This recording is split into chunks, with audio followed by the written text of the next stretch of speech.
A person sits at a kitchen table in the early evening, their phone resting quietly beside a half-empty cup.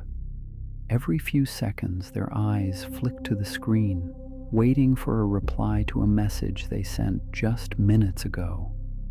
Why does a single silent moment feel so heavy, as if something important is about to happen?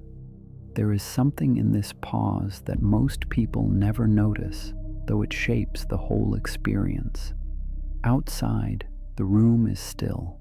Inside, the person's fingers tap lightly on the table, their body leaning forward as if listening for a sound that never comes. The phone remains silent, but the person's attention grows sharper, narrowing to the small rectangle of glass and metal. Each glance seems to promise a quick answer, a sign that everything is fine, but the quiet stretches on. From the outside, it looks simple. Someone waiting for a reply, checking their phone again and again. The movement is almost automatic, a small gesture repeated without thought. If you watched for a while, you might see the same action play out over and over. The person picks up the phone, unlocks it, scans the screen, and sets it down, only to reach for it again a moment later. Underneath, something else is happening. Each time the phone is checked, there is a brief hope that the answer will appear. For a second, the mind quiets, expecting relief. Often the person tries to distract themselves with other tasks, but their attention keeps drifting back to the phone. Even while washing dishes or reading, a part of their mind remains fixed on the possibility of a reply. The anticipation lingers, making it difficult to focus on anything else, and the smallest notification sound can cause a sudden rush of energy, only to fade when it's not the expected message. But as soon as the screen stays blank, a restless feeling returns. The urge to check rises again, stronger than before, and the hand moves almost before the thought forms. Inside, it feels like a small wave of tension, followed by a quick action, and then a short, fading calm. The cycle repeats, each time promising comfort, each time leaving something unsettled.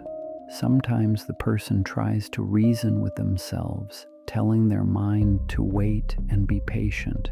They may set the phone farther away, hoping distance will break the cycle, but the urge often finds a way back. Even when they succeed in waiting a little longer, the underlying tension does not truly disappear, only hides beneath the surface for a short while. The person's world shrinks to the space between the table and the phone. Other sounds in the room fade into the background, unnoticed. Later, in a different setting, the same structure appears in conversation. The person listens closely, searching for small signs from others, a nod, a smile, a word that means everything is okay. If the response is slow or uncertain, a flicker of doubt passes across their face. They might ask a question again or look for another sign, hoping for a clear answer. Even in groups, the person may find themselves scanning faces, trying to read subtle cues. A pause in the conversation or a lack of direct response can set off the same cycle of checking and waiting. Only now it plays out in real time. The need for reassurance does not stop with digital messages. It moves quietly into every interaction, shaping how comfortable the person feels with others. Over time, this habit shapes how they relate to people. Friends may notice the constant checking in, the need for small reassurances in every exchange. Sometimes others pull back, unsure how to respond to the quiet pressure for confirmation. The space between people grows, even as the person tries to close it. At work, the same process unfolds in a different form. The person double-checks their emails, rereads messages before sending, and asks colleagues if everything is correct. During meetings, the person may hesitate before sharing an idea, glancing at others for approval before speaking.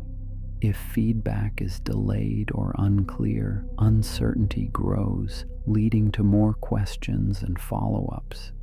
The pattern of searching for certainty repeats, making even simple tasks feel heavier and more complicated than they need to be.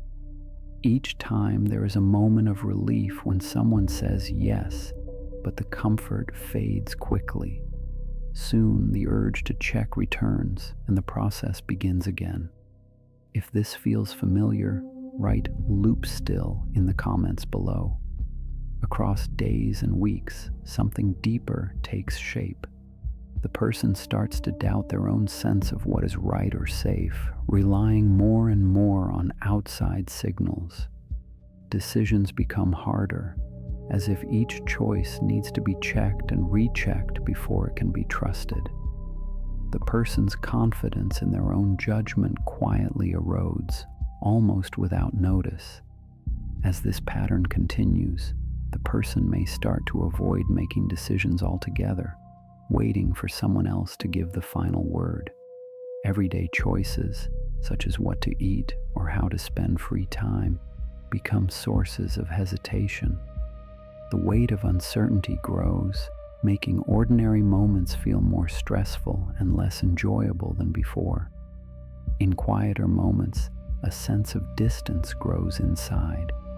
The person feels less sure of who they are, as if their own voice has become faint beneath the noise of checking and confirming. Sometimes the person remembers a time when they acted without so much hesitation. They recall moments when they trusted their instincts, feeling lighter and more at ease. The contrast between then and now is subtle but real, a slow change that crept in as the habit of seeking reassurance became stronger over time.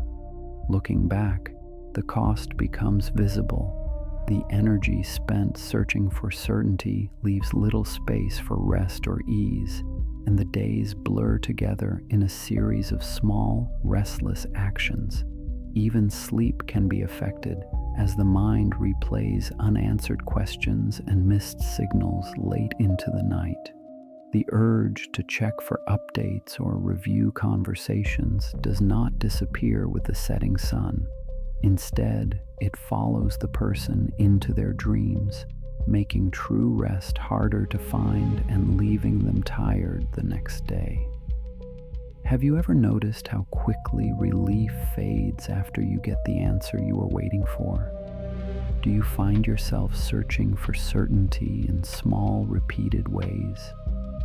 What happens when comfort doesn't last as long as you hoped? The hand hovers above the phone, fingers pausing in midair. Breath slows, and for a moment, nothing moves at all. Back at the kitchen table, the phone sits untouched, the room holding the same quiet as before. The cup is still half empty, and the light outside has not changed. This time, the tapping of fingers has slowed, almost stopped. The silence feels different, as if something small has shifted in the air. A faint reflection appears on the phone's screen, catching the last light of day.